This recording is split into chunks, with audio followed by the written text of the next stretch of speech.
राधा माधव कुंज बिहारी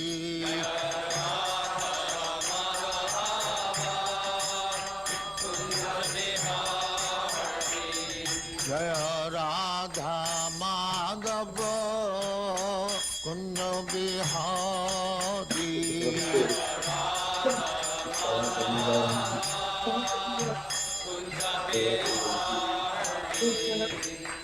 यशोदानंदन ब्रजजन रंजन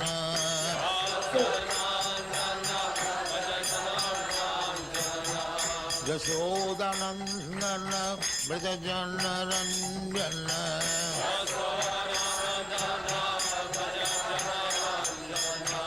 जमुना तीर बनचारी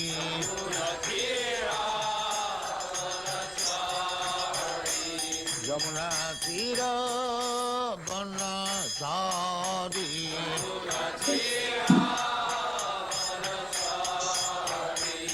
जय राधा माधव कुंज बिहारी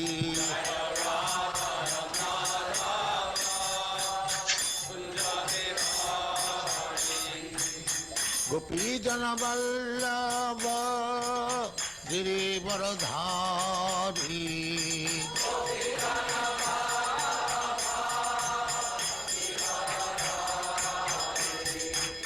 गोपी जन वल्लभ गिरिवरधारी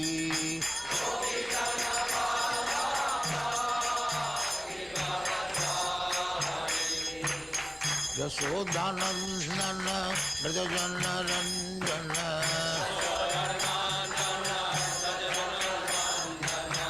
यशोदानंदन ब्रजजन रंजन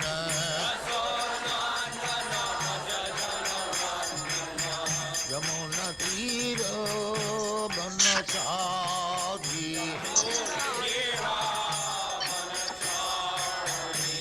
यमुना तीर बनचारी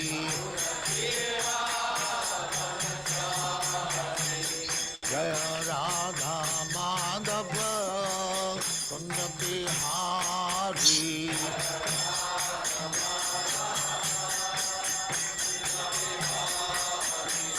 जय राधा माधव कुंज बिहारी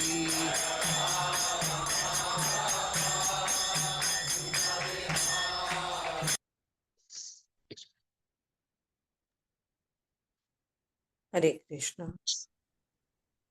हरे कृष्ण। ओम नमो भगवते वासुदेवाय। ओम नमो भगवते वासुदेवाय। ओम नमो भगवते वासुदेवाय। ओम नमो भगवते वासुदेवाय। ओम नमो भगवते वासुदेवाय। ओम नमो भगवते वासुदेवाय। ओम अज्ञानतिमिरान्धस्य ज्ञानञ्जनशलाकया चक्षुरुन्मिलितं येन तस्मै श्रीगुरवे नमः। श्रीचैतन्यमनोभीष्टं स्थापितं येन भूतले स्वयं रूप कदा मह्यं ददाति स्वपदान्तिकं। वन्देऽहं श्रीगुरु श्रीयुतपदकमलं श्रीगुरून् वैष्णवांश्च श्रीरूपसाग्रजातं सहगण रघुनाथान्वितं तं सजीवं साद्वैतं सावधूतं परिजनहितं कृष्ण चैतन्य देवं श्रीराधा कृष्णपाद सहगण ललिता श्री विशाखान्तिवांश्च श्री कृष्ण करुणा सिंधु दीन बंधु जगतपते गोपेश गोपिका कांत राधा कांत नमोस्तुते तप्त कांचन गौरांगे राधे वृंदावनेश्वरी वृषभानुसुते देवी प्रणमामि हरिप्रिये वाञ्छाकल्पतरुभ्यश्च कृपा सिन्धुभ्य एव च पतितानां पावनेभ्यो वैष्णवेभ्यो नमो नमः। जय श्री कृष्ण चैतन्य प्रभु नित्यानंद श्री अद्वैत गदाधर श्रीवासादि गौर भक्त वृंद। नमः विष्णुपादाय कृष्ण पृष्ठाय भूतले श्रीमते भक्ति वेदांत स्वामिनीति नामिने। नमस्ते सारस्वते देवी गौरवाणी प्रचारिणे निर्विशेष शून्यवादी पाश्चात्य देश तारिणे। हरे कृष्णा कृष्ण कृष्णा हरे हरे हरे राम राम राम हरे हरे। सभी को हरे कृष्ण, सभी को सादर प्रणाम। जैसे हरे कि कृष्ण माता सबको जी, दंडवत प्रणाम सभी को दंडवत। सबको पता होगा, मुझे एक्सप्लेन करना नहीं आता, मुझे क्लास लेना नहीं आता, पर प्रभु जी की आज्ञा है और पल्लवी माता जी भी आज नहीं है, तो मैं कोशिश करूंगी जितना क्लास करने की। कहीं कुछ गलती हो जाती है तो कृपया मुझे माफ करें। हरे हरि बोल। कृष्ण माता जी, बहुत सुंदर मंगलाचरण किया। हरे कृष्णा। अभी हमने प्रभु जी पेज नंबर 87 पे रखिएगा। हरे कृष्णा। पहले हमने जो सुना था पल्लवी माता जी का क्लास में, कि थोड़ा रिवीजन कर लेते हैं। सन 1948 में अभय को अपने लखनऊ की फैक्ट्री बंद करनी पड़ी थी। तब श्रील प्रभुपाद ने कहा था कि मैंने लखनऊ में एक बड़ी प्रयोगशाला स्थापित की थी। उस बिजनेस की उन्नति तो हो रही थी, पर बाद में धीरे धीरे वो नुकसान में चलती गई, और बाद में कुछ पहचान वालों ने उनकी सहायता की थी और इलाहाबाद में एक छोटी सी फैक्ट्री उन्हें खोलने में मदद की थी। वहीं जहां 15 साल पहले प्रयाग फार्मेसी उन्होंने बिठाई थी, वहां पर उन्होंने अपने पुत्र वृंदावन के साथ इलाहाबाद में कुछ दवाइयां बनाने का काम वापस फिर से शुरू किया था, और परिवार के बाकी सदस्य जो थे वे कलकत्ता में ही रहने लगे थे। अब अभय अपने घर में कभी कभी ही जाते थे, कहीं महीनों तक वो नहीं जा पाते थे। दूसरी बार अब प्रभुपाद जी को अभय जी को उनके गुरु महाराज जी का भक्ति सिद्धांत सरस्वती महाराज जी का फिर से स्वप्न में दर्शन हुए, और उन्हें संकेत से उन्होंने उन्हें संन्यास लेने को कहा। पर अपने परिवार की तरफ जो जिम्मेदारियां थी उनकी, वो उनको कैसे छोड़ सकते थे, और उन्हें इस बार भी अपने स्वप्न की अपेक्षा करनी पड़ी थी। 5 संतानें, पत्नी, सबको पालने के लिए, सबका परिवार को देखने के लिए धन की आवश्यकता तो होती है। तो वो सोचने लगे कि गुरु महाराज मुझसे संन्यास लेने को क्यों कह रहे हैं। इस वक्त ये संभव उन्हें नहीं लग रहा था। इलाहाबाद का धंधा भी अब नहीं चल पा रहा था। प्रभुपाद ने अपने सेवक गौरांग को, जो उनके पास इलाहाबाद आना चाहता था, लिखा कि इस वक्त धंधे की हालत अच्छी नहीं है। जब हालात सुधर जाएंगे, या जब तुझे उस वक्त समय मिलेगा या छुट्टी होगी, तो मैं तुझे बुला दूंगा। लेकिन उस धंधे का भी परिणाम अच्छा नहीं हुआ। प्रभुपाद हर वस्तु को धर्मशास्त्र से तौलते थे, उसी दृष्टि से देखते थे। तब उन्हें श्रीमद् भागवत का एक श्लोक याद आया। तस्याहम अनुगृह्णामि ह्रसन्ति तदधनं शनैः तज्जयो धनं तज्जयन्ति अस्य स्वजना दुख दुःखितम्। जब मेरी किसी पर विशेष कृपा होती है, तो मैं उसकी सारी भौतिक संपत्ति का धीरे धीरे हरण कर लेता हूँ। तब उसे दुख से पीड़ित दीनहीन मनुष्य का उसके सभी मित्र और संबंधी भी त्याग कर देते हैं। अब हम इससे थोड़ा आगे बढ़ेंगे, यहीं पे हमारा लास्ट टाइम हुआ था। हरे कृष्णा। आज कौन शुरू करेगा? हरे कृष्ण, राधा रती माता जी शुरू करें। हरे कृष्ण माता जी, श्री प्रभात की जय। छोटा छोटा आ रहा है। श्री प्रभात जी की जय। श्री प्रभात द्वारा अभय ने भक्ति सिद्धांत सरस्वती के मुख से ये श्लोक सुना था। अब उन्हें वो प्रायः याद आता था। उन्होंने ये मान लिया था कि उनकी वर्तमान परिस्थितियों के नियामक भगवान कृष्ण हैं, और जो उन्हें असहाय अवस्था में धकेलकर कृष्ण भावनामृत के प्रचार के लिए तैयार कर रहे हैं। शील प्रपात जी कहते हैं, जो भी हो, भगवान चैतन्य महाप्रभु के संदेश का प्रचार करने की मेरी इच्छा बढ़ती गई और दूसरा पक्ष निर्बल होता गया। मैं उधर से विमुख नहीं था, लेकिन कृष्ण ने मुझे विवश कर दिया, तुम्हें इसका त्याग करना ही है। इतिहास सभी जानते हैं कि किस प्रकार सांसारिकता के प्रति मेरा लगाव कम होता गया, कम होता गया, कम होता गया। श्रीमद् भागवत में रानी कुंती ने भी प्रार्थना की थी कि मेरे प्रिय भगवान कृष्ण, आपको सहज ही पाया जा सकता है, लेकिन केवल उन्हीं लोगों द्वारा जो हर तरह से विपन्न हो, जो भौतिक उन्नति के पथ पर हैं और सम्मानीय कुल, अपार संपत्ति, उच्च शिक्षा और शारीरिक सौंदर्य के बल पर आगे बढ़ने का प्रयत्न कर रहा था, वो निष्कपट भाव से आपकी उपस्थिति में नहीं जा सकता। शील प्रपात कहते हैं कि अतएव सन 1950 में मैं व्यवहारतः निवृत्त हो गया, लेकिन एकदम अवकाश नहीं लिया।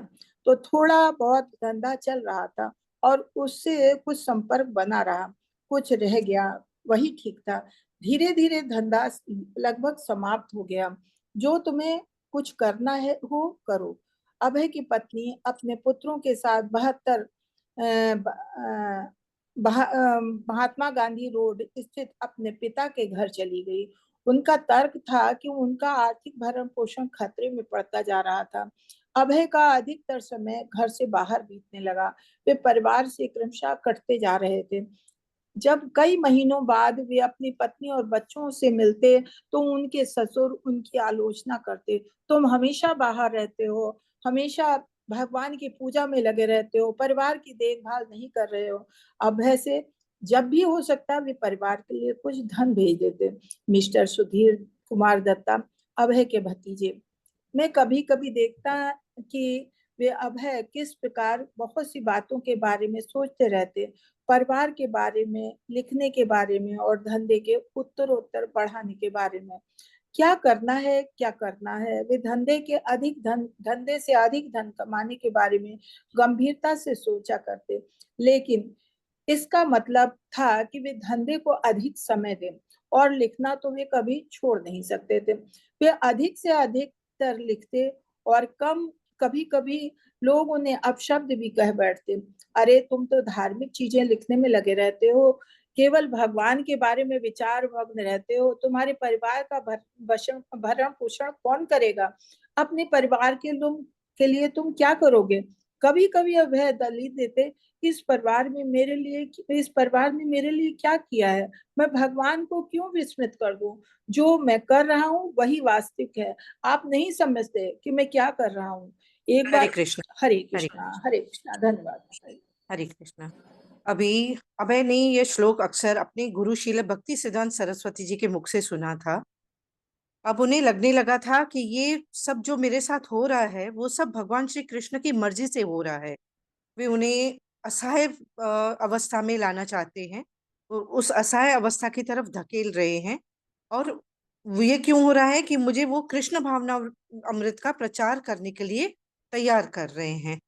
श्री प्रभुपाद कहते हैं कि जब अब मेरी भी इच्छा चैतन्य महाप्रभु के संदेश का प्रचार करने के लिए बढ़ती गई थी और दूसरी तरफ बिजनेस, जो उन्होंने बिजनेस इलाहाबाद में लगाया था, वो पीछे चलता गया था। किंतु अब उनका समय कृष्ण प्रचार में बीतने लगा और संसारिकता के प्रति उनका जो लगाव था वो धीरे धीरे कम होता चला गया। श्रीमद् भागवत में जैसे हमने सुना है, श्रीमद् भागवत पढ़ा है हमने, वहां पे हमने कुंती महारानी की प्रार्थना सुनी है। तो उस प्रार्थना में कुंती महारानी क्या कर रही है कि आपको पाना बहुत ही सहज है, पर उन लोगों के द्वारा जो हर तरफ से संसार से अपना मोह निकाल चुके हैं और जो संसार में माया में फंसे हुए हैं, वे कभी अपने आप को नहीं समझ सकते और ना ही आपको पा सकते हैं। अब सन 1950 में धीरे धीरे अब उनका धंधा फिर लगभग समाप्त होने की कगार पे आ गया।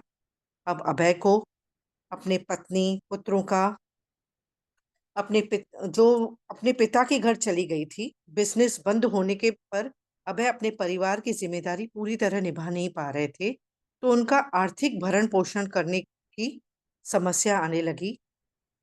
अभय जब भी होता अपने परिवार के लिए कुछ धन तो बेचते थे उन्हें, पर कई कई महीनों के बाद जब वे घर जाते थे, मतलब जहाँ अपना ससुर अपने मायके में जहाँ उनकी पत्नी रह रही थी, जब वे अपने ससुराल, अपने घर, अपने परिवार को मिलने जाते थे, तो उनके ससुर जो थे उनकी बहुत आलोचना करते थे। तुम हमेशा बाहर रहते हो, भगवान की पूजा करते रहते हो, परिवार की देखभाल करते नहीं हो, कैसे चलेगा।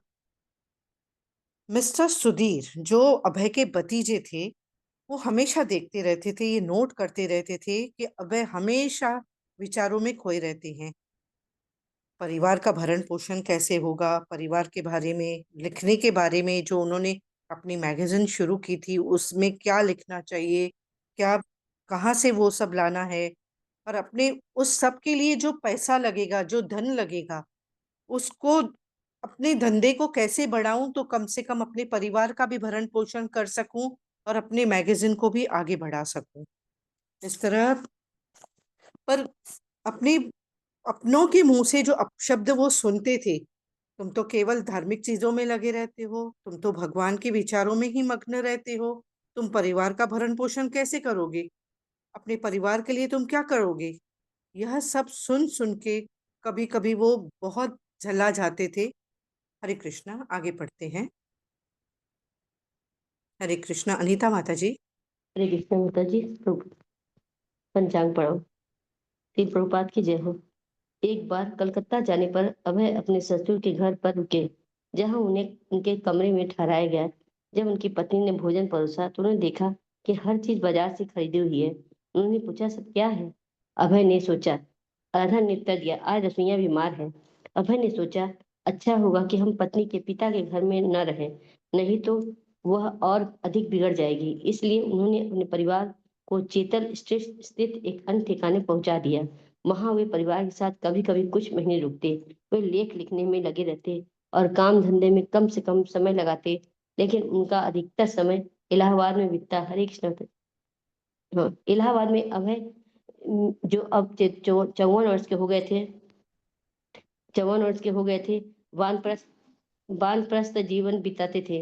वे परिवार परिवार और व्यवसाय से संबंधित उन सभी क्रियाकलापों के प्रति उदासीन हो गए थे जो एक परिवार वाले मनुष्य के लिए उसके उत्तरदायित्व और प्रसन्नता के प्रमुख विषय होते हैं। अपने लेखों में अभय कई बार ब्रह्मचर्य, गृहस्थ, वानप्रस्थ और संन्यास आश्रमों या वैदिक समाज के आध्यात्मिक विभागों के बारे में लिख चुके थे। पहले विभाग ब्रह्मचर्य आश्रम में माँ बाप का किशोर बालक को गुरु के पास या गुरुकुल में भेजते हैं, जहाँ वो अपने गुरु के निर्देशन में वैदिक साहित्य का अध्ययन करता हुआ सादा जीवन बीतता है। इस तरह वह अपने बचपन और किशोरावस्था में सादगी और आध्यात्मिक ज्ञान के सिद्धांतों को सीखता है, जो उसके पूरे जीवन का आधार बनाते हैं। 21 साल की अवस्था में ब्रह्मचारी विवाह कर सकता है और इस प्रकार गृहस्थ आश्रम नाम के दूसरे आश्रम में प्रवेश कर सकता है, या भक्ति सिद्धांत सरस्वती की तरह वह आजीवन ब्रह्मचारी बना रह सकता है। अपनी किशोरावस्था में अभय ब्रह्मचारी थे और अपने माता पिता से उन्होंने कृष्ण के प्रति भक्ति के सिद्धांतों का आत्मसात किया था। यद्यपि वे घर में रह रहे थे, लेकिन उनका पालन पोषण ब्रह्मचारी के समान हुआ था और 21 वर्ष की अवस्था में विवाह होने पर उपयुक्त समय पर गृहस्थ आश्रम में प्रविष्ट हुए थे। गौर मोहन के उदाहरण से उन्होंने जान लिया था कि पारिवारिक जीवन बिताते हुए भी कोई कृष्ण का भक्त कैसे बन सकता है। और वैष्णव के भांति अभय और उनकी पत्नी भौतिक पारिवारिक जीवन के अतिवादों से हमेशा बचते रहे थे। 50 वर्ष का हो जाने पर माना जाता है कि मनुष्य को पारिवारिक क्रियाकलापों से अलग हो जाना चाहिए, और यही वानप्रस्थ है। वानप्रस्थ आश्रम में पति पत्नी दोनों समझौता कर लेते हैं और अधिक यौन संभोग नहीं करेंगे। वे साथ रह सकते हैं, लेकिन बल आध्यात्मिक भागीदारी पर होता है। वानप्रस्थी के रूप में वे भारत के विभिन्न तीर्थ स्थानों की यात्रा एक साथ कर सकते हैं। ये भौतिक संसार के जंजाल को अनिवार्य त्याग की तैयारी के रूप में होती है। इस प्रकार वैदिक आश्रम मनुष्य इसे योग्य बनाते हैं कि सांसारिक जीवन पूरी तरह यापन कर लेने के बाद जन्म मरण के चक्र का अंत कर शाश्वत आध्यात्मिक लोक की प्राप्ति कर सके। 50 वर्ष के मनुष्य को वृद्धावस्था को प्राप्त होते हुए अपने शरीर को देखकर जान लेना चाहिए कि हम अनिवार्य मृत्यु निकट आ रही है, और समझदारी इसी में है कि उसे छोड़ने की तैयारी की जाए। अंतिम अवस्था संन्यास आश्रम में मनुष्य अपनी पत्नी को एक सयानी लड़की की तरह देख रेख में रख देता है और अपने को पूर्ण रूप से परम भगवान की सेवा में समर्पित कर देता है। पहले संन्यास आश्रम का तात्पर्य होता था कि हिमालय में एकाकी तपस्या का जीवन बिताना, किंतु गौड़ी वैष्णव परंपरा में शिल भक्ति सिद्धांत ने प्रचार कार्य पर बल दिया था। यद्यपि अभय ने औपचारिक रूप से तय नहीं किया था कि 4 आश्रमों में वे किस आश्रम में है, लेकिन गृहस्थ की अपेक्षा वे वानप्रस्थी जीवन यापन करते अधिक लगते थे। उन्होंने काम धंधे में अपनी असफलताओं अनिश्चित पारिवारिक जीवन की कृष्ण का वरदान माना, जो उन्हें पारिवारिक उत्तरदायित्व को मुक्त करके शील भक्ति सिद्धांत सरस्वती द्वारा अभिष्ट प्रचार कार्य की ओर उन्मुख कर रहा था। हरे कृष्ण। इलाहाबाद। हरे हरे कृष्ण। कृष्ण माता जी, थैंक यू माता जी। हरे कृष्ण।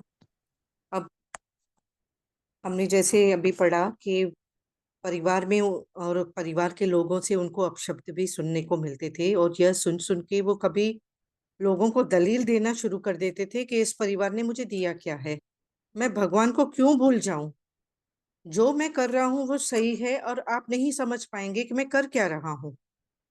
पत्नी और बच्चों को ससुर के घर में रहकर वहां से पत्नी और बच्चों को वहां से निकाला, क्योंकि एक बार जब वो अपने घर गए थे तो उन्होंने देखा कि उनकी पत्नी कुछ बाहर का खाना लेकर उनको परोस रही हैं। तो उन्होंने पूछा कि ये क्या है, तो उन्होंने बोला आज नौकर घर पे नहीं है तो इसलिए बाहर से लाए हैं। तो उनको ये एक फील आया कि बाहर, जैसे हमें अभी 4 प्रिंसिपल्स में भी देखते हैं बाहर का खाना अनिवार्य है, नहीं खाना है। तो उनको लगा कि इस तरह तो उनकी पत्नी के ढंग रंग सब बदल जाएंगे, और उन्होंने अपने परिवार को वहां से निकाल कर अ, उसी शहर के जगह पे एक नया घर लेकर वहां पे उनको छोड़ा। पत्नी और अब वहां पे अपने परिवार के साथ वो कुछ महीने रहते भी थे, और उनको खर्चा पानी धीरे धीरे कुछ कुछ अपनी तरफ से देते भी रहते थे। इस तरह इलाहाबाद में उनका समय पर ज्यादातर समय उनका इलाहाबाद में ही बीतता था। 54 इयर्स के जब वो हुए, वानप्रस्थ जीवन जब वो बिताने लगे, तब उनकी रुचि परिवार और बिजनेस में धीरे धीरे धीरे कम होने लगी, और वे अपने लेखों जो वो अपनी मैगजीन को बढ़ा रहे थे, अपने जो वो लेख लिखना उन्होंने शुरू किया था, वो अक्सर उनमें 4 आश्रमों का जिक्र करते थे। 4 आश्रम कौन से हैं? पहला है किशोर अवस्था, अर्थात ब्रह्मचर्य, जो 21 साल तक रहता है। किशोर अवस्था में क्या होता है कि हम गुरुकुल में जाते हैं, वहां पे सादगी से और आध्यात्म के ज्ञान को के सिद्धांतों को सीखते हैं और अपने पूरे जीवन का उसको आधार बनाते हैं। और उसके बाद आता है 21 साल से 49 साल तक ब्रह्मच नहीं, उसके बाद गृहस्थ आश्रम। धीरे धीरे हम ब्रह्म ब्रह्मचर्य से निकल के गृहस्थ आश्रम में जाते हैं, अपना विवाह करना, वहां पे विवाह करना और अपने परिवार का भरण पोषण करना, ये सब हम गृहस्थ आश्रम में देखते हैं। फिर उनके गुरु भक्ति सिद्धांत सरस्वती की तरह या तो विवाह करो, या तो अपने गुरु की तरह उनके भक्ति सिद्धांत सरस्वती महाराज जी जो थे उनकी तरह आजीवन ब्रह्मचर्य भी अपना सकते हैं। उन्होंने अपने पिता गौर मोहन का उदाहरण से जाना था कि परिवार का भरण पोषण, परिवार का जीवन साथ साथ लेकर हम कृष्ण की भक्ति भी कर सकते हैं। तो ये उनके अंदर में था कि मैं अपने परिवार को लेके भी अपनी भक्ति को बढ़ा सकता हूँ। और उसके बाद वानप्रस्थ में 50 साल के बाद जब वानप्रस्थ जीवन आता है तो मनुष्य को पारिवारिक कार्यकलापों से अलग हो जाना होता है, और यह समय होता है पत्नी पत्नी के लिए कि भौतिक संसार के जंजाल को त्याग कर आगे बढ़ने की तैयारी करें, ताकि मनुष्य जन्म मरण के चक्र के अंत को शाश्वत आध्यात्मिक लोक की प्राप्ति कर सके। अब मृत्यु निकट लगी होगी, वो समय है जहाँ मृत्यु सामने रहती है। तो समझदारी इसी में है कि उसे सब को त्याग कर, उसे छोड़कर अंतिम अवस्था संन्यास को अपनाया जाए। और इस तरह हमारा चौथा आश्रम होता है संन्यास आश्रम, जो मनुष्य अपनी पत्नी को अपने परिवार के देखरेख में, अपने पुत्रों के देखरेख में रख के हिमालय की तरफ तपस्या करने के लिए, जीवन निर्वाह करने के लिए एकांकी में चले जाते हैं। पर यहाँ वो सब नहीं था। यहाँ और यहाँ पर श्री भक्ति सिद्धांत के प्रचार का कार्य को उन्होंने बल देना चाहा। अभय ने अपने गुरु के प्रचार को बल देने का महत्व ज्यादा उनको समझ में आया। हरे कृष्णा, आगे बढ़ते हैं। हरे कृष्णा, रीटा माता जी। हरे कृष्णा माता जी, हरे कृष्णा सभी भक्तों को। माता जी यहाँ से पढ़ना है, जब अभय माता जी इलाहाबाद में इलाहाबाद सर। 3 डॉट्स है ना इलाहाबाद उसमें। में, हाँ जी जी माता जी। इलाहाबाद में अभय ने हरे कृष्णा, श्रीला प्रभुपाद की जय। इलाहाबाद में अभय ने इतना धन इकट्ठा कर लिया कि वे बैक टू गॉड हेड का प्रकाशन पुनः कर सकें, और 1952 ईस्वी की फरवरी में 57 बी कैनिंग रोड के उनके संपादकीय कार्यालय और आवास से 8 साल बाद उसका पहला अंक प्रकाशित हुआ। जैसा कि पहले होता था, इस बार भी लेखन, टंकण, संपादन, मुद्रक से मिलना जुलना और अंत में हाथ से वितरण तथा डाक से भारत के सम्मानित नेताओं को प्रेषण, सब कुछ उन्हें ही करना पड़ा। उन्हें लगा कि इलाहाबाद में या अन्यत्र उनके रहने का यही वास्तविक उद्देश्य है। यह धन का सर्वोत्तम उपयोग था, और यही मानवीय जीवन का उद्देश्य भी है कि उसे परम भगवान के गुणगान में पूरी तरह से लगाया जाए। अन्य सब कुछ अस्थायी और शीघ्र नष्ट होने वाला है। जब अभय अपने परिवार से मिलने कलकत्ता जाते थे, तो उनके पुराने मित्र उनके कमरे में इकट्ठे हो जाते थे और वे भगवत गीता पर प्रवचन करते और शिक्षण देते थे। अभय अपनी पत्नी और परिवार को चर्चाओं में भाग लेने के लिए बुलाते थे, लेकिन मानो उनके प्रवचन की अवज्ञा करने के लिए वे ऊपर के कमरे में हठ पूर्वक बैठ जाते और प्रायः चाय पीने में लग जाते थे। अभय उनका पालन कर रहे थे। वे अब भी उनसे साहचर्य बनाए हुए थे, लेकिन वे प्रवचन पर तुले थे और वे लोग परिवार में उसके लिए सुविधा नहीं प्रदान कर रहे थे। यदि अभय को पारिवारिक जीवन में बना रहना है, तो उनकी पत्नी और लड़कों को इस बात को स्वीकार करना और उससे प्रसन्न होना जरूरी था कि वे पूर्ण रूप से प्रचारक हो रहे हैं। उन्हें समझना था कि अभय के जीवन का मुख्य कार्य उनके आध्यात्मिक गुरु के उद्देश्य की पूर्ति है। माता जी बहुत ऊपर चला गया। हाँ, आगे आ गया माता जी।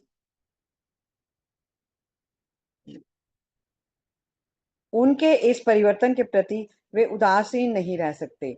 वे इस बात का आग्रह नहीं कर सकते कि अभय एक सामान्य व्यक्ति है। अभय अपनी पत्नी को अपनी ओर आकृष्ट करने का प्रयत्न करते रहे। उन्हें आशा थी कि प्रचार कार्य में धीरे धीरे वे उनकी अनुगामिनी हो जाएंगी, लेकिन उन्हें अपने पति के प्रचार में जरा भी रुचि नहीं थी, और वे परिवार, रासायनिकों और धन के बारे में चिंता करने में अपना समय क्यों गवाएं। उनके संबंधी आलोचना भले ही करें, लेकिन बैक टू गॉड हेड मनुष्य जाति की सबसे बड़ी सेवा थी जो वे कर सकते थे। भगवान चैतन्य के पूर्ववर्ती और एक महान आध्यात्मिक गुरु माधवेंद्र पुरी ने सांसारिक आलोचनाओं के प्रति भक्तों की उदासीनता के बारे में लिखा था। ओ गौण देवताओं और पूर्वजों, मुझे क्षमा करना। आपकी प्रसन्नता के लिए और अधिक भेंट चढ़ाने में मैं असमर्थ हूँ। अब मैंने निश्चय कर लिया है कि यदु के महान वंशज और कंस के महान शत्रु यानी भगवान श्री कृष्ण को सर्वत्र और सदैव स्मरण मात्र कर पापों की प्रतिक्रिया से मैं अपने को स्वतंत्र रखूंगा। मैं समझता मेरे लिए यही पर्याप्त है, इसलिए और अधिक प्रयत्नों से क्या लाभ। तीव्र बुद्धि नैतिकतावादी मुझ पर भ्रमित होने का आरोप लगाएं, मुझे इसकी चिंता नहीं। वैदिक क्रियाओं के विशेषज्ञ दिग्भ्रमित कहकर मुझे बदनाम कर सकते हैं। मित्र और संबंधी मुझे हताश कर सकते हैं। मेरे बंधु मुझे मूर्ख कह सकते हैं। संपन्न धन दौलत मुझे पागल बता सकते हैं, और प्रबुद्ध दार्शनिक दावा कर सकते हैं कि मैं घमंडी हूँ। तब भी मेरा मन गोविंद के चरण कमलों की सेवा के संकल्प से रंच मात्र भी नहीं हटता, चाहे मैं वैसा करने में असमर्थ हूँ। वे परिवार की छोटी मोटी समस्याओं को लेकर समय नष्ट क्यों करें, जबकि उनके पास भारत और संसार की समस्याओं के समाधान थे। भगवत गीता का ज्ञाता होने के रूप में उन्होंने सोचा कि उनका पहला दायित्व तो युद्ध, भुखमरी, अनैतिकता, अपराध जन्य विकट संकटों के समाधान देना है, जो सभी नास्तिकता के लक्षण थे। और यदि ऐसे कार्य के प्रति उनके समर्पण का तात्पर्य यह था कि छोटे मोटे अन्य अन्य दायित्वों की उपेक्षा होगी, तो यह कोई हानि की बात नहीं थी। हरे हरे कृष्णा। कृष्णा माता जी। हरे कृष्णा। हरे कृष्णा। अभय ने अपने काम धंधे में जो वो असफल हुए थे, वो उसकी अपनी असफलता का और पारिवारिक जीवन का जो उतार चढ़ाव था, वो सब उन्होंने एक वरदान के रूप में लिया कि वो ये कृष्ण का वरदान है जो उन्हें पारिवारिक उत्तरदायित्वों से मुक्त करना चाहता है और गुरु द्वारा बताए गए प्रचार कार्य को आगे बढ़ाने में वो मुझे सहायक हो रहा है। अब 1952 में इलाहाबाद में उन्हें इतना धन इकट्ठा कर लिया था कि उन्हें वापस back to Godhead magazine को फिर से प्रकाशन में ला सके और ऐसा उन्होंने किया। इस तरह 8 साल के बाद उनका पहला प्रकाशन हुआ। मैगजीन से रिलेटेड जो भी कामकाज था, लिखना, छापना, डिस्ट्रीब्यूशन करना, अ, हाथ से जाके डिस्ट्रीब्यूट करके आना, या जो बड़े बड़े लोग थे उनको डाक के जरिए उनको वो मैगजीन पहुंचाना, ये सब काम वो खुद करते थे। उन्हें ये महसूस होने लगा था कि यही उनके जीवन का उद्देश्य भी है और उनके धन का परम भगवान की जो गुणगान की पूरी तरह से जो लगाया जाए, जो मेरे पास जो भी धन है वो पूरा का पूरा मैं उस भगवान के गुणगान करने में लगाऊं। बाकी तो हम जहां भी हम धन लगाएंगे उसका अंत क्या होगा कि वो नष्ट ही हो जाएगा। पर यहाँ पर जहां हम भगवान की तरफ हम लगाते हैं तो वो कहीं ना कहीं तो बढ़ता ही चलेगा। उसकी जो पॉजिटिव जो साइड्स होंगे वो आएंगे ही। जब कभी अभय अपने परिवार से मिलने कोलकाता जाते थे तो उनका पुराने मित्रों के साथ मिलन होता था और वो सभी प्रभुपाद अभय के कमरे में बैठ के गप्पे लड़ाते थे और वहां पर प्रभुपाद उन्हें भगवत गीता का प्रवचन करते थे और उन्हें उसके बारे में समझाते भी थे। और अभय जब अपनी पत्नी या परिवार को उस चर्चा में भाग लेने के लिए बुलाते थे तो मानो उन्हें ठान लिया था कि हमें उसमें नहीं ज्वाइन नहीं होना है। मानो उन्होंने सोच रखी थी कि वो उसमें उस चर्चा में नहीं उसे नहीं सुनेंगे और वो ऊपर के कमरे में जाकर बैठ जाते थे और अक्सर उनके बुलाने पर वो चाय पीने वहां पर बैठ जाते थे। अब हमें पता है कि अगर परिवार में कोई किसी कार्य में रुचि रखता है तो हमें बाकी के परिवार वालों को उसे अगर वो कुछ अच्छा काम कर रहा है तो उसे बढ़ावा देना चाहिए। तभी घर परिवार में हमारी शांति रहेगी, तो एक दूसरे के प्रति लगाव बना रहेगा। अभय चाहते तो अपनी पत्नी और बच्चों को इस बात को स्वीकार अभय चाहते थे कि वो उसका परिवार जो था, उनकी पत्नी थी, इस बात को स्वीकार करे और अपनी प्रसन्नता दिखाए। वे ये सब समझे कि अभय का जीवन का मुख्य कार्य अपने आध्यात्मिक गुरु के उद्देश्य की पूर्ति करना है। उन्हें आशा थी कि उनका परिवार उनका साथ देगा, किंतु उन्हें अभय के प्रचार में जरा भी रुचि नहीं थी। अगर किसी को अपने विचारों को नहीं समझना तो वे क्यों उनकी चिंता करें। अब अभी प्रभुपाद अभय के मन में ये एक विचार आने लगा कि जब मेरा परिवार मेरी नहीं समझ रहा है, मेरी विचारों को समझने के लिए तैयार नहीं है, तो मैं उनको समझूं, मैं उनकी चिंता क्यों करूं। उनके लिए अब बैक टू गॉड को आगे बढ़ाना ही मेन उद्देश्य था और गुरु की आज्ञा को मानते हुए मनुष्य जाति की सेवा करना उनका मेन उद्देश्य था। भगवान चैतन्य से पहले आए हुए जो गुरु थे, माधवेंद्र पुरी थे, उन्होंने भी संसार की आलोचनाओं के प्रति भक्तों की उदासीनता को बहुत झेला था। ओ गौण देवताओं, मतलब जो छोटे छोटे देवता होते हैं, योगिनी होते हैं, उनको वो माधवेंद्र पुरी बोल रहे हैं। और पूर्व जन्मों, मुझे क्षमा करना, आपकी प्रसन्नता के लिए अधिक भेंट चढ़ाने में मैं असमर्थ हूँ। अब मैं सिर्फ भगवान कृष्ण का स्मरण करूंगा, मेरे लिए यही पर्याप्त है। इसलिए और अधिक प्रयत्नों का क्या लाभ। तीव्र बुद्धि और नैतिकतावादी मुझ पर भ्रमित होने का आरोप लगा सकते हैं, मुझे कोई चिंता नहीं। सभी वेदों में जो एक्सपर्ट मुझे मूर्ख बोलते हैं, धनी जो मुझे पागल बोलते हैं, समाज जो मुझे घमंडी कहता है, पर फिर भी मेरा मन गोविंद के चरणों के कमलों की सेवा में संकल्प से जरा पीछे नहीं हटेगा। भले मैं वो सेवा ना कर सकूं, पर मैं उसके लिए प्रयत्नशील होता रहूंगा। ये प्रभुपाद को चीजें याद आने लगी। हरे कृष्णा। आगे बढ़ते हैं। हरे कृष्णा। आशा माता जी। हरे कृष्ण। श्री प्रभुपाद जी की जय। श्री प्रभुपाद जी द्वारा मार्च 1952 में ईस्वी में अभी ने बैंक टू गॉड हेड का दूसरा अंक निकाला। उसका अधिकतर भाग अभी द्वारा उसका अधिकतर भाग अभी जी द्वारा लिखित शील भक्ति सिद्धांत सरस्वती और उनके पिता शील भक्ति विनोद ठाकुर जी के जीवन चरित्र पर एक लेख के रूप में था। वे भक्ति विनोद ठाकुर उन छद्म अध्यात्मवादियों के सिद्धांतों का कड़ा प्रतिवाद करते थे जिनका प्रचार भगवान चैतन्य के नाम पर हो रहा था। सरकार की सेवा में एक बड़े अधिकारी के पद पर रहते हुए ही उन्होंने अपने साहित्यिक लेखों द्वारा सुधारवादी आंदोलनों का सूत्रपात किया। गृहस्थ का जीवन बिताते हुए और मजिस्ट्रेट के रूप में कार्य करते हुए उन्होंने बंगाली, अंग्रेजी, संस्कृत आदि भाषाओं में अनेक तरह की पुस्तकें लिखी जिनमें भगवान चैतन्य के प्रति विशुद्ध भक्ति का सच्चा चित्र अंकित था। शील भक्ति सिद्धांत सरस्वती गोस्वामी जी महाराज की उनकी अनेक सॉरी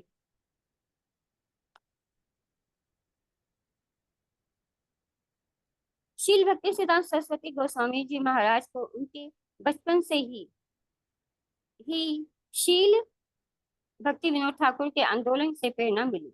उन्होंने भक्ति विनोद ठाकुर जी के निजी सचिव के रूप में कार्य किया और इस रूप में शील भक्ति विनोद ठाकुर ने भगवान चैतन्य के उद्देश्य के प्रचार के लिए उन्हें अपने अभिवक्ता की दिव्य शक्ति प्रदान की और इस प्रकार शील भक्ति विनोद ठाकुर के निधन पर शील सरस्वती ठाकुर जी ने उस सुधारवादी आंदोलन का कार्यभार संभाला। अपना मासिक पत्र निकालने में व्यस्त अभय जी अन्य कार्यों में ऊपरी मन से लगे रहे। कभी कभी वे व्यवसाय के लिए यात्रा पर निकल जाते थे या परिवार को देखने के लिए इलाहाबाद से रात की गाड़ी पकड़कर कलकत्ता पहुंच जाते थे जब डिब्बे की में भीड़ न होती। तो जबकि अन्य लोग भी सो रहे होते हैं वे लाइट जला देते थे। रात की गाड़ी से यात्रा करने से उन्हें चिंतन करने यहाँ तक कि लिखने का भी अच्छा अवसर मिल जाता था। कभी कभी वे कुछ घंटे सोते और फिर उठकर बैठ जाते और खिड़की से बाहर देखने लगते थे कि रात शेष है। डिब्बे के प्रकाश की किरणें प्रत्यावर्तित होकर उन पर पड़ती और खिड़कियों में उन्हें के चेहरे की छाया दिखाई देती थी। 12 घंटे की यात्रा आधी पूरी होते होते आकाश में प्रकाश फूटने लगता। आकाश का रंग पहले भूरा होता फिर हल्का नीला और तब उसमें सफेद बादल दिखाई देने लगते। कस्बों के प्रकाश दिखाई पड़ने लगते और गाड़ी चेतावनी का भोंपू बजाने लगती। जब गाड़ी किसी स्टेशन पर मंद होकर रुकती तो चाय बेचने वाले चाय चाय चाय चलाते डिब्बों से साथ साथ भागने लगते। उनकी चाय की संगीतमय ऊंची लहरियों से कान भर जाते और जबकि सैकड़ों यात्री सवेरे की चाय की चुस्कियों लेने में लगे होते चाय की गंध में वातावरण और प्रोत हो जाता। हरे अपने कृष्णा। हरे कृष्ण माता जी। हरे कृष्णा। अभी 1952 में अभय ने वापस बैक टू गॉड हेड की सेकंड एडिशन निकाली। इसमें उन्होंने मोस्टली श्रील भक्ति सिद्धांत सरस्वती महाराज जी का और उनके पिता श्रील भक्ति विनोद ठाकुर जी के जीवन के चरित्र का लेख लिखा था। उस लेख में उन्होंने भक्ति विनोद ठाकुर जी के एक बड़े सरकारी पद पर थे अपने साहित्य और लेखों द्वारा सुधारवादी आंदोलन का संचालन करते थे और गृहस्थ जीवन भी साथ साथ बिताते थे और एक मैजिस्ट्रेट के रूप में कार्य करते हुए उन्होंने बंगाली, अंग्रेजी, संस्कृत आदि भाषाओं में अनेक पुस्तकें निकाली जिनमें भगवान चैतन्य के प्रति विशुद्ध भक्ति का सच्चा चित्र अंकित था। तो उन्हें जो सेकंड उनका एडिशन था उसमें पूरा उन्होंने अपने गुरु के बारे में, उनके पिता के बारे में चित्रण किया। श्रील भक्ति सिद्धांत सरस्वती को उनके बचपन से ही अपने पिता से उस आंदोलन से प्रेरणा मिली थी और उन्होंने भक्ति विनोद ठाकुर जी के हरे कृष्णा हरे कृष्ण। श्रीकांत प्रभु जी म्यूट करें।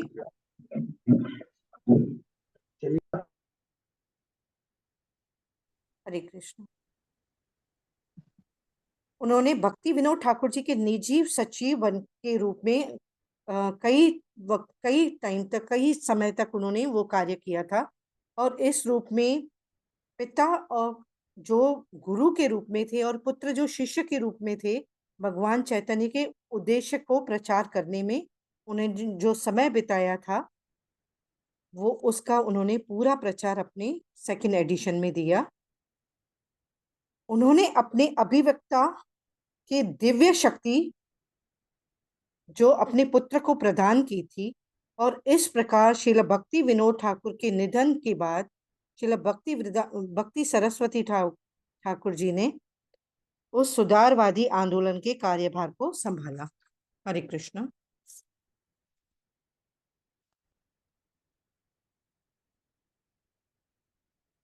अपनी मैगजीन को संभालते हुए वो कभी कभी अपने बिजनेस ट्रिप पे भी निकल जाते थे और परिवार को देखने इलाहाबाद से कलकत्ता भी जाते थे।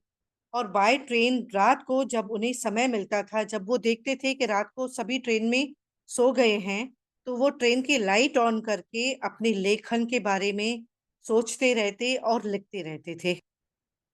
उन्होंने हरे कृष्णा आगे पढ़ते हैं। हरे कृष्ण। ईश्वरी कमला देवीदासी माता जी अनम्यूट करें।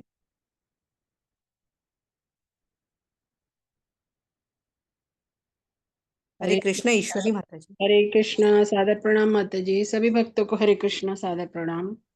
श्रीला प्रभुपाद की जय। श्रीला प्रभुपाद के प्रिय भक्तों द्वारा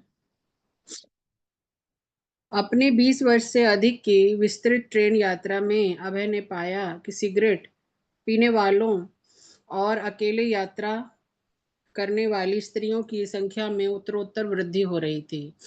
भारत का पाश्चात्यकरण हो रहा था और राष्ट्रीय नेता इसके लिए मार्ग प्रशस्त कर रहे थे। अंधे अंधों का मार्गदर्शन कर रहे थे। वे भगवान के बिना ही भगवान का राज्य चाहते थे। वे कृष्ण के बिना ही प्रगतिशील औद्योगिक भारत चाहते थे। खिड़की से वे देखते थे कि बिना जोते विस्तृत खेत खाली पड़े हैं। इतने पर भी लोग भूखे थे।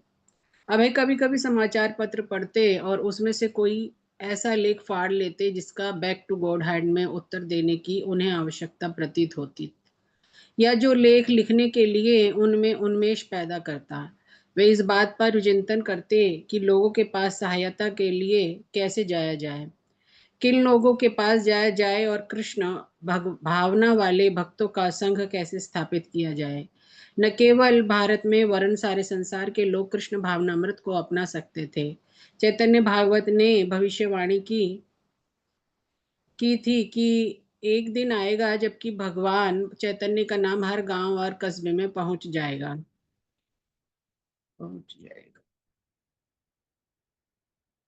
श्रील भक्ति सिद्धांत की यही इच्छा थी। उन्होंने प्रचारक इंग्लैंड में भेजे थे, लेकिन वे सम्राट का केवल नयाचार शिष्टाचारिक दर्शन कर सके। पंक्ति में खड़े रहे, ताज के सामने नतमस्तक हुए और तब पाश्चात्य लोगों में बिना कोई परिवर्तन लाए भारत वापस लौट आए।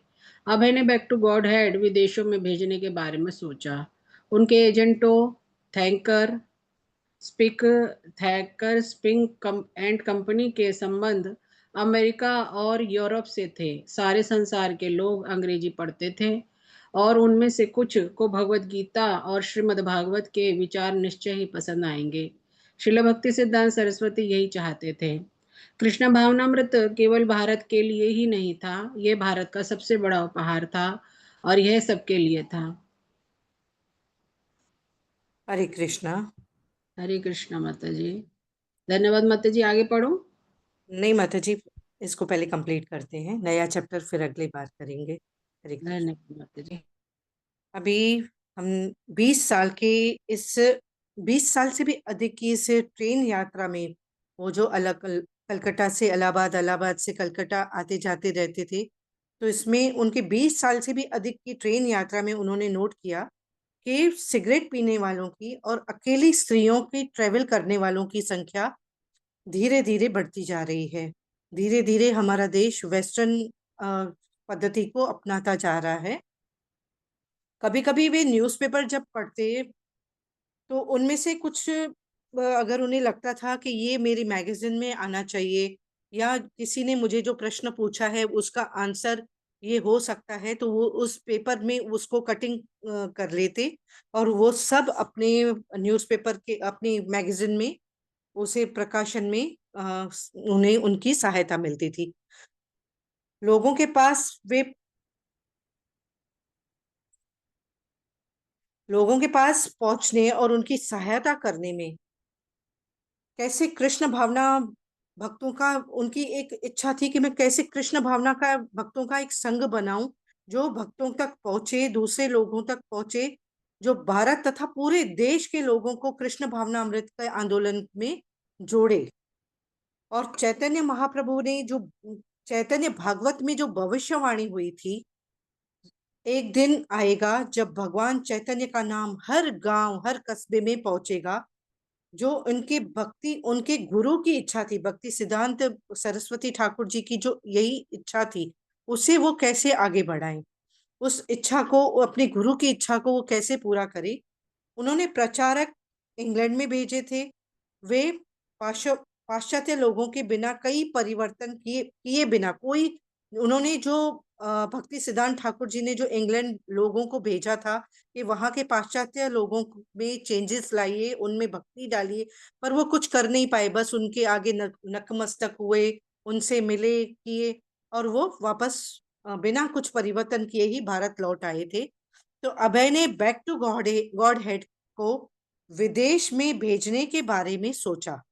उनके एजेंटों हेकर स्पिंक एंड कंपनी के द्वारा जो संबंध अमेरिका और यूरोप से थे, उस कंपनी के जो संबंध अमेरिका और यूरोप से थे, उनमें से कुछ ने भगवत गीता और श्रीमद् भागवत का के विचार अवश्य पढ़े होंगे, उनको पसंद आए होंगे।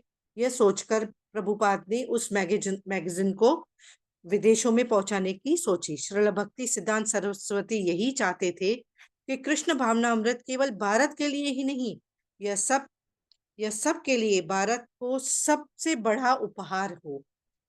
तो उसी उपहार को देने के लिए प्रभुपाद ने कोशिश की कि ये उनकी मैगजीन ना सिर्फ भारतवासियों को मिले, पर अमेरिका, यूरोप और बाकी देश के पूरे देश के लोगों तक इनकी मैगजीन पहुंचे और उनका प्रचार हो। हरे कृष्णा। शिल प्रभुपाद की जय।